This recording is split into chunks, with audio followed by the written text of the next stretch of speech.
ओम श्री गणेशाय नमः। जय श्रीमन्नारायण, जय आदिशक्ति माता। दोस्तों, आज मंगल प्रदोष व्रत है और आज मंगल प्रदोष व्रत की कथा को श्रवण करेंगे।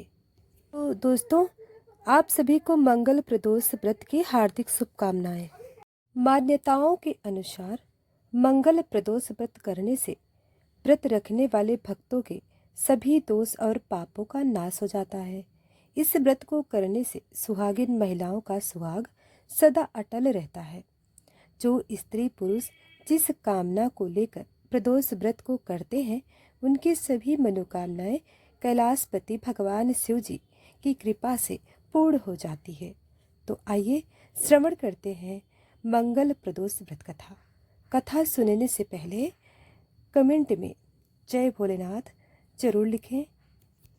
श्री सूत जी कहते हैं कि त्रयोदशी व्रत करने वाले को 100 गौ दान का फल भी प्राप्त होता है। इस व्रत को जो विधि विधान और तन मन धन से करता है, उसके सभी दुख दूर हो जाते हैं। आज की इस वीडियो में मैं आपको सुनाने जा रही हूँ मंगल प्रदोष की बड़ी ही दुर्लभ कथा। आप सभी भक्तजन इन कथा को बड़ी ही श्रद्धा और प्रसन्न चित्त मन से सुनिएगा। एक बार प्रेम से बोलिए भगवान भोलेनाथ की जय। स्कंद पुराण के अनुसार सूत जी कहते हैं कि विदर्भ देश में सत्यव्रत नाम से प्रसिद्ध एक राजा थे। धर्म पूर्वक राज्य करते हुए उनका बहुत समय सुखपूर्वक बीत गया। एक समय साल्व देश के राजाओं ने विदर्भ देश पर आक्रमण कर दिया। उनके बीच भयंकर युद्ध हुआ। दोनों पक्षों की बहुत सी सेनाएं मारी गईं, परंतु अंत में विदर्भ देश के राजा भी उनके हाथों से मारे गए। विदर्भ राज की गर्भवती स्त्री दुखी होकर रात के समय राजभवन से निकलकर वन की ओर चली गई। सुबह होने पर उस रानी ने जलाशय के किनारे एक वृक्ष के नीचे एक सुंदर पुत्र को जन्म दिया। इसके बाद वह प्यास से व्याकुल होकर जलाशय में पानी पीने के लिए गई। इतने में ही एक घड़ियाल ने आकर उसे अपना ग्रास बना लिया। वह बालक पैदा होते ही माता पिता से हीन हो गया। जब वह नवजात शिशु वृक्ष के नीचे पड़ा हुआ जोर जोर से रो रहा था, उसी समय भगवान भोलेनाथ की कृपा से वहां पर एक उमा नाम की ब्राह्मणी पहुंची। वह अपने 1 वर्ष के बालक सुचि को गोद में लिए हुए थी। वह ब्राह्मणी बहुत ही गरीब और विधवा थी। वह भीख मांगकर अपना गुजारा करती थी। उस बालक को रोते हुए देखकर उसने मन ही मन सोचा कि यह तो बड़ी हैरानी की बात है कि यह नवजात शिशु जिसकी अभी तक नाल भी नहीं कटी है, यहाँ पर पड़ा हुआ है। इसकी माता का कहाँ चली गई है। जब वह ब्राह्मणी सोच में डूबी हुई थी, उसी समय वहाँ से एक सन्यासी गुजरे। वह ऐसे जान पड़ते थे मानो साक्षात भोलेनाथ हो। उन श्रेष्ठ भिक्षु ने उस स्त्री से कहा, हे ब्राह्मणी, तुम इस बालक की रक्षा करो, इससे तुम्हें परम कल्याण की प्राप्ति होगी। इतना कहकर वह दयालु भिक्षु वहां से चले गए। उनके जाने के बाद ब्राह्मणी ने उस बालक को लेकर अपने घर की ओर प्रस्थान कर दिया। वह ब्राह्मणी एक चक्र नामक नगर में निवास करती थी। ब्राह्मणी ने उस बालक को अपने बेटे के समान पालन पोषण किया और उसका नाम धर्मगुप्त रखा। वह भिक्षा के अन्न से ही अपने पुत्र राजकुमार दोनों को पालने लगी। एक दिन वह ब्राह्मणी उन दोनों बालकों को साथ लेकर भीख मांगती हुई देव मंदिर में चली गई। उस समय वहां पर सांडिल्य मुनि पधारे हुए थे। सांडिल्य मुनि को देखकर ब्राह्मण ने उन्हें प्रणाम करके पूछा, हे ब्राह्मण, एक सन्यासी के कहने पर मैं इस बालक को अपने घर ले आई हूँ। अभी तक मुझे इसके कुल का पता नहीं चला, फिर भी मैं अपने पुत्र की तरह ही इसका पालन पोषण करती हूँ। आप ज्ञान के नेत्रों से देखकर मुझे बताने की कृपा करें कि यह बालक किस कुल में उत्पन्न हुआ है और इसके माता पिता कौन है। तब मुनिवर बोले, यह विदर्भ देश के राजा का पुत्र है। इतना कहकर शांडिल्य मुनि ने उस बालक के पिता के युद्ध में मारे जाने तथा उसकी माता के ग्रह द्वारा ग्रस्त होने का सब समाचार पूर्ण रूप से बताया। यह सुनकर ब्राह्मणी को और भी आश्चर्य हुआ। फिर उसने प्रश्न किया, हे महामुनि, वह राजा सभी भोगों को छोड़कर युद्ध में क्यों मारे गए? इस बालक को यह दृढ़ता कैसे प्राप्त हुई? यह अपने राज्य को कैसे प्राप्त करेगा? यह तो मेरे पुत्र की तरह भिक्षा के अन्न से ही जीवन निर्वाह करता है। इसकी दरिद्रता का निवारण का क्या उपाय है? तब शांडिल्य मुनि बोले, इस राजकुमार के पिता विदर्भ राज पूर्व जन्म में पांडेय देश के राजा थे। एक दिन प्रदोष काल में राजा बड़ी भक्ति भाव से त्रिलोकीनाथ महादेव जी की आराधना में मग्न थे। उसी समय उनके नगर में भारी कोलाहल मचा। उस शोर को सुनकर राजा बीच में ही भगवान शंकर की पूजा छोड़ दिया और राजमहल से बाहर निकल गए। इसी समय राजा का मंत्री शत्रु को पकड़कर अपने समीप ले आया। वह शत्रु पांड्य राज्य का सामंत था। उसे देखते ही राजा ने क्रोधपूर्वक उसका मस्तक कटवा दिया। शिव पूजा छोड़कर नियम को समाप्त किए बिना ही राजा ने रात में भोजन भी कर लिया। इसी प्रकार राजकुमार भी प्रदोष काल में भगवान शिव की पूजा किए बिना ही भोजन करके सो गया। वहीं राजा अगले जन्म में विदर्भ राज हुए। शिव पूजा में विघ्न होने के कारण शत्रु ने उनके सुख भोग के बीच में ही मार डाला। पूर्व जन्म में जो उसका पुत्र था, इस प्रकार में भी राजा का वही पुत्र हुआ है। भगवान शिव की पूजा का उल्लंघन करने के कारण यह दरिद्रता को प्राप्त हुआ है। इसकी माता ने पूर्व जन्म में छल से अपनी सौत को मार डाला था। उस महान पाप के कारण ही वह इस जन्म में ग्राम के द्वारा मारी गई। हे ब्राह्मणी, तुम्हारा पुत्र पूर्व जन्म में भी एक ब्राह्मण था।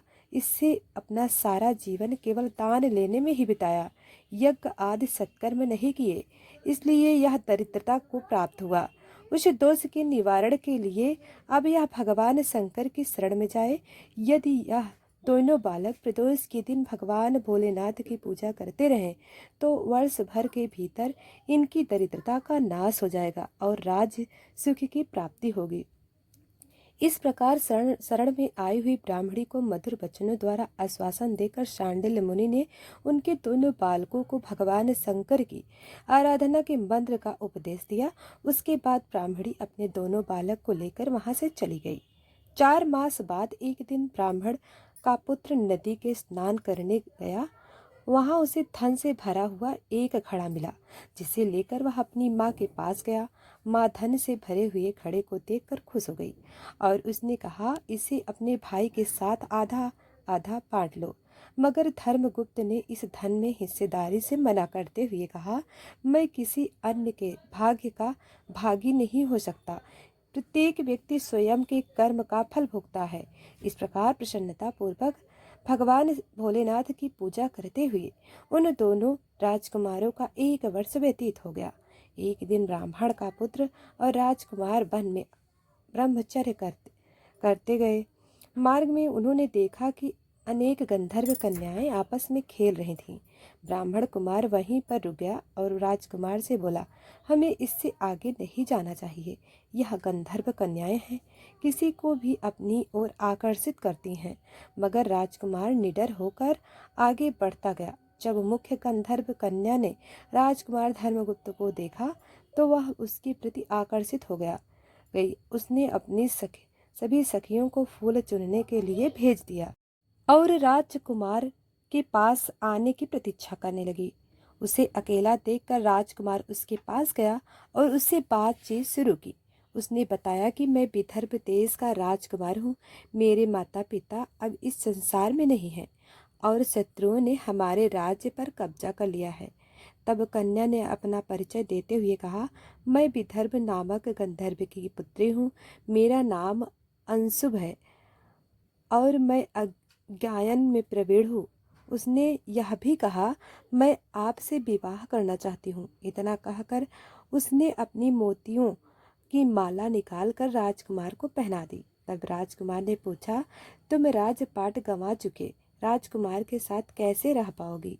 और अपने माता पिता की अनुमति के बिना तुम मेरे साथ कैसे आ सकती हो?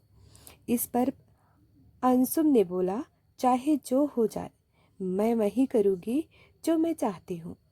तुम 2 दिन बाद प्रातःकाल यहाँ आकर मुझसे मिलना। इतना कहकर वह वहाँ से चली गई। राजकुमार ने वापस आकर ब्राह्मणी और उसके पुत्र को सारी बात बताई। वे दोनों बहुत खुश हुए। 2 दिन बाद राजकुमार पुनः उसी वन में गया। उसने देखा कि अंशु अपने पिता के साथ उसकी प्रतीक्षा कर रही है। तब गंधर्वराज ने राजकुमार से कहा, मैं कैलाशपुरी गया था। वहाँ भगवान शिव और माता पार्वती ने मुझे बुलाकर कहा कि मैं धर्मगुप्त नामक राजकुमार राज्य से विहीन होकर भटक रहा है। जाओ और उसका राज्य पुनः प्राप्त करने में उसकी सहायता करो।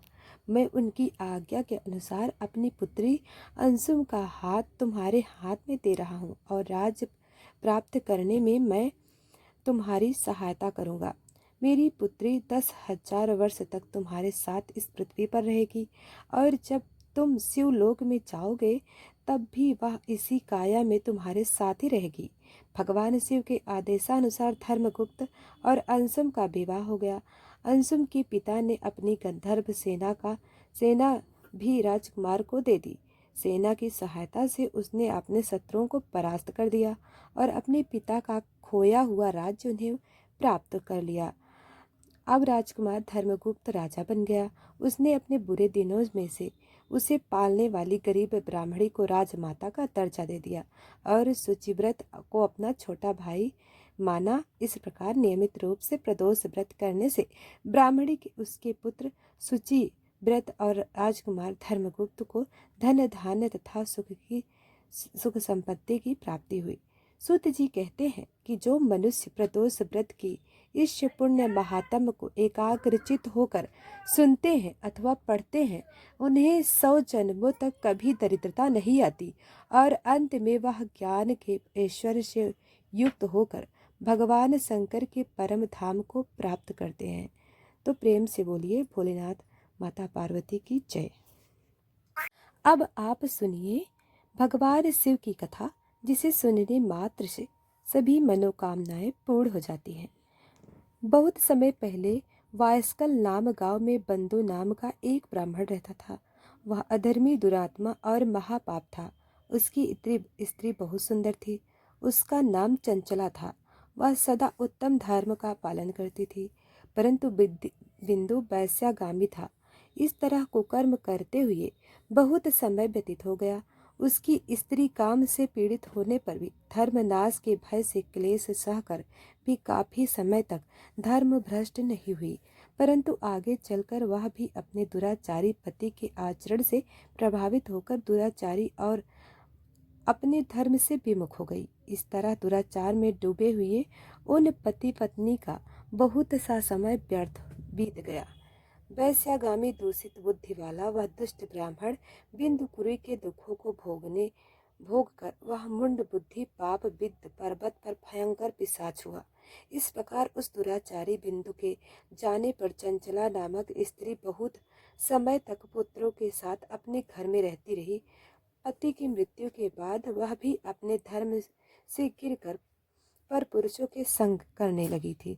सती प्रवृत्ति में विपत्ति में भी अपने धर्म का पालन करना नहीं छोड़ती। यही तो तप है। कठिन तो होता है, लेकिन इसका फल मीठा होता है। एक दिन देव योग से किसी पुण्य पर्व के आने पर वह अपने भाई बंधुओं के साथ गोकर्ण क्षेत्र में गई। उसने तीर्थ के जल में स्नान किया और जनों के साथ यहाँ वहाँ घूमने लगी। वह एक देव मंदिर में गई।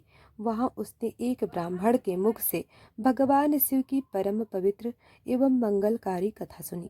ब्राह्मण कह रहे थे कि जो स्त्री व्यभिचार करती है वे मरने के बाद यमलोक जाती है।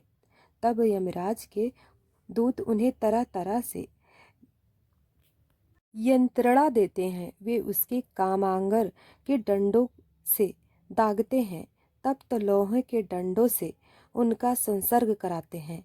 यह सारे दंड इतनी वेदना देने वाले होते हैं कि जीव पुकार पुकार कर कहता है कि अब वह ऐसा नहीं करेगा।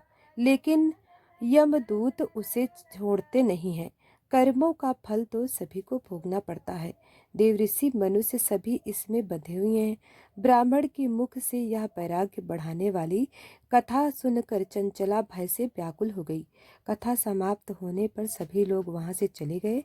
तब कथा बाँचने वाले ब्राह्मण से चंचला ने कहा, हे ब्राह्मण, धर्म को न जानने के कारण मेरे द्वारा बहुत बड़ा दुराचार हुआ है। स्वामी, मेरे ऊपर कृपा कर मेरा उद्धार कीजिए। आपके प्रवचन को सुनकर मुझे इस संसार से वैराग्य हो गया है। मैं मूढ़ चित्त वाली पापनी को धिक्कार है। मैं निंदा के योग्य हूँ। मैं बुरे विषयों में फंसकर अपने धर्म से विमुख हो गई हूँ। कौन मुझ जैसी मार्ग में मन लगाने वाली पापनी का साथ देगा? यह यमदूत मेरे गले में फंदा डालकर मुझे बांध कर ले जाएंगे और नरक में मेरे शरीर के टुकड़े करेंगे। तब मैं कैसे उन महायातनाओं को सहन कर पाऊंगी? मैं सब प्रकार से नष्ट हो गई हूँ। तभी तक मैं हर तरह से पाप में डूबी रही हूँ। हे ब्राह्मण, आप मेरे गुरु हैं। आप ही मेरे माता पिता हैं। मैं आपके शरण में आई हूँ। मुझ अबला का अब आप उद्धार कीजिए। इस प्रकार विलाप करती चंचला ब्राह्मण देवता के चरणों में गिर पड़ी। तब ब्राह्मण ने उसे कृपा पूर्वक उठाया और इस प्रकार कहा, नारी, तुम सौभाग्यशाली हो जो भगवान शंकर की कृपा से तुमने वैराग्यपूर्ण यह कथा सुनी है और कथा को सुनकर समय से अपनी गलती का एहसास कर लिया है। तुम डरो मत और भगवान शिव की शरण में जाओ। उनकी परम कृपा से तुम्हारे सभी पाप नष्ट हो जाएंगे। मैं तुम्हारे भगवान शिव की कथा सहित वह मार्ग बताऊंगा जिसके द्वारा तुम्हें सुख देने वाले उत्तम गति प्राप्त होगी। शिव कथा सुनने से तुम्हारी बुद्धि शुद्ध हो गई है और तुम्हें पश्चाताप हुआ है तथा मन में वैराग्य उत्पन्न हुआ है। पश्चाताप ही पाप करने वाले पापियों के लिए सबसे बड़ा प्रायश्चित है। जो मनुष्य अपने कुकर्म के लिए प्रायश्चित नहीं करता वह उत्तम गति को प्राप्त नहीं करता, परंतु जिसे अपने कुकृत्य पर हार्दिक पश्चाताप होता है वह अवश्य उत्तम गति का भागीदार होता है। उन इसमें कोई शक नहीं। सुचित चित्त में ही भगवान शिव और माता पार्वती का वास होता है। वह शुद्ध आत्मा पुरुष सदा शिव के पद को प्राप्त होता है। इस कथा का श्रवण सभी मनुष्यों के लिए कल्याणकारी है, अतः इसकी आराधना और सेवा करनी चाहिए। हे ब्राह्मण पुत्री, तुम अन्य विषयों से अपने मन को हटाकर भगवान शंकर की इस परम पावन कथा को सुनो। इससे तुम चित्त की शुद्धि होगी और तुम्हें मोक्ष की प्राप्ति होगी। जो मनुष्य निर्मल हृदय से भगवान शिव के चरणों का चिंतन करता है उसकी एक ही जन्म में मुक्ति हो जाती है। यह कहकर वे ब्राह्मण चुप हो गए।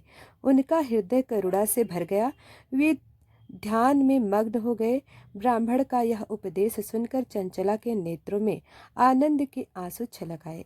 वह हर्ष भरे हृदय से ब्राह्मण देवता के चरणों में गिर गई और हाथ जोड़कर बोली, मैं कृतार्थ हो गई। हे ब्राह्मण, शिव भक्तों में श्रेष्ठ स्वामी आप धन्य हैं। आप परमार्थदर्शी हैं और सदा परोपकार में लगे रहते हैं। साधु, मैं नरक के समुद्र में गिर रही हूँ। कृपा करके मेरा उद्धार कीजिए। जिस पौराणिक और अमृत के समान कथा की बात आपने की है उसे सुनकर ही मेरे मन में वैराग्य उत्पन्न हुआ है। उस अमृत कथा को सुनने के लिए मेरे मन में बड़ी श्रद्धा हो रही है। कृपया आप मुझे उसी कथा सुनाइए।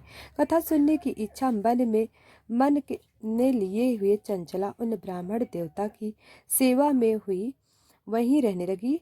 उस गोकर्ण नाम महाक्षेत्र में उन ब्राह्मण देवता के मुख से चंचला भगवान शिव की भक्ति, ज्ञान और वैराग्य बढ़ाने वाली और मुक्ति देने वाली परम उत्तम कथा सुनकर कृतार्थ हुई। उसका चित्त शुद्ध हो गया। वह अपने हृदय में शिव के सगुण स्वरूप का चिंतन करने लगी। वह सदैव शिव सच्चिदानंद मय स्वरूप का स्मरण करती थी।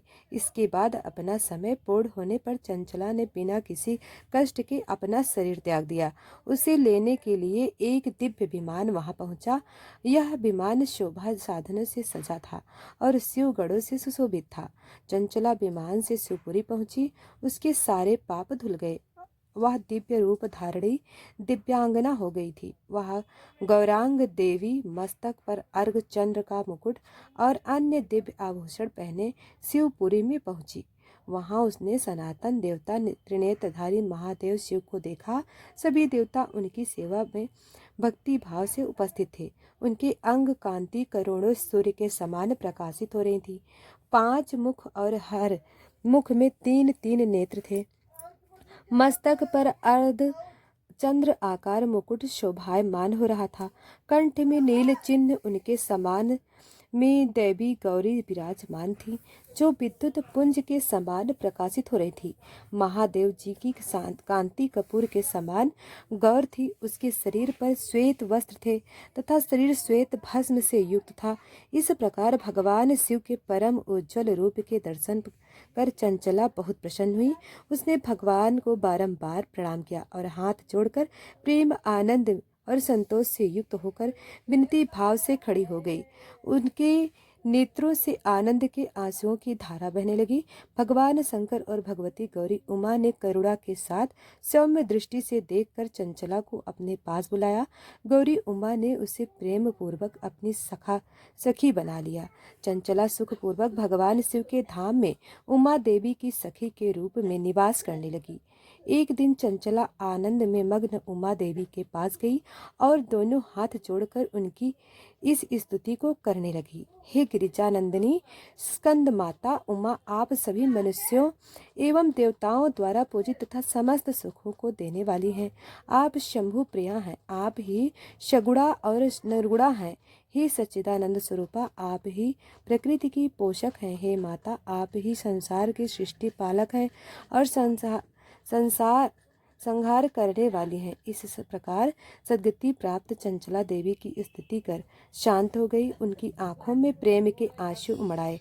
तब शंकर की प्रिया भक्त वत्सला उमा ने बड़े प्रेम चंचल से चुप कराते हुए कहा, सखी चंचला, तुम्हारी इस स्तुति से मैं प्रसन्न हूँ। बोलो, क्या वर चाहती हो? तब चंचला बोली, हे गिरिजा कुमारी, मेरे पति बिंदु इस समय कहाँ हैं? उनकी कैसी स्थिति है?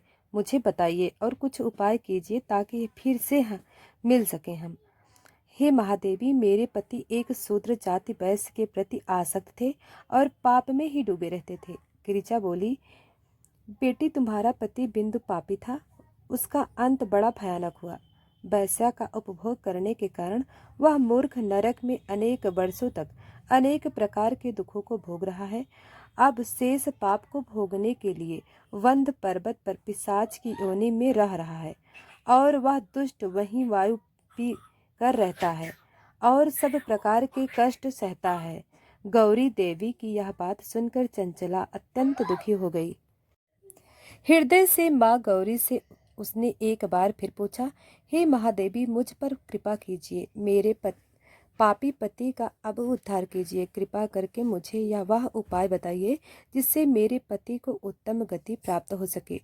गौरी देवी ने कहा, यदि तुम्हारा पति भगवान शिव को पुण्य उत्तम कथा सुने तो वह इस दुर्गति को पार करके उत्तम गति का भागी हो सकता है। अमृत के समान मधुर गौरी देवी के वचन सुनकर चंचला ने दोनों हाथ जोड़कर मस्तक झुकाकर उन्हें बार बार प्रणाम किया और प्रार्थना की, मेरे पति को भगवान शिव की कथा सुनाने की व्यवस्था कीजिए। ब्राह्मण पत्नी चंचला के बार बार प्रार्थना करने पर शिव प्रिया गौरी देवी ने भगवान शिव की महिमा का गान करने वाले गंधर्वराज तुमरो को बुलाकर कहा, तुमरो, तुम्हारी भगवान शिव में प्रीति है। तुम मेरे मन की सभी बातें जानकर मेरे कार्यों को सिद्ध करते हो। तुम मेरी इस सखी के साथ वंद पर्वत पर जाओ। वहाँ एक महाघोर और भयंकर पिशाच रहता है। पूर्व जन्म में वह पिशाच बिंदुकुरी हो गया था। वह स्नान संध्या आदि नित्य कर्म छोड़कर अपवित्र रहने लगा। क्रोध के कारण उसकी बुद्धि भ्रष्ट हो गई थी। दर्जनों से उसकी मित्रता तथा स्वजनों से द्वेष बढ़ गया था। वह अस्त्र शस्त्र के हिंसा करता, लोगों को सताता और उनके घरों में आग लगा देता। चांडाल से दोस्ती करता और वह रोज वैश्या के पास जाता था। पत्नी को त्याग कर दुष्ट लोगों से दोस्ती कर उन्हीं के संपर्क में रहता था, वह मृत्यु तक दुराचार में फंसा रहा। मृत्यु के बाद उसे पापियों के भोग स्थान यमपुरी में ले गए। वहां घोर नर को सह कर इस समय वह विद्य पर्वत पर पिशाच बनकर रह रहा है और पापों का फल भोग रहा है। तुम उसके सामने परम पुण्यम पापों का नाश करने वाली भगवान शिव की दिव्य कथा का प्रवचन करो। इस कथा को सुनने से उसका हृदय सभी पापों से मुक्त होकर शुद्ध हो जाएगा और वह प्रेत योनि से मुक्त हो जाएगा।